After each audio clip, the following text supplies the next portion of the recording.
ராமநாதபுரம் மாவட்டம் திருவாடனை வட்டம் ஆண்டாவுரணி சிறுவர் மேல்நிலைப்பள்ளியில் முன்னாள் மாணவர்கள் சங்கம் 2006, 2007 எங்கள் மாணவர்களோடு நாங்கள் சந்திக்கும் நிகழ்வு நடைபெற்றது.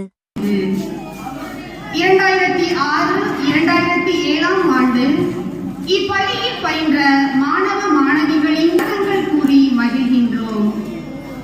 இந்நிகழ்வை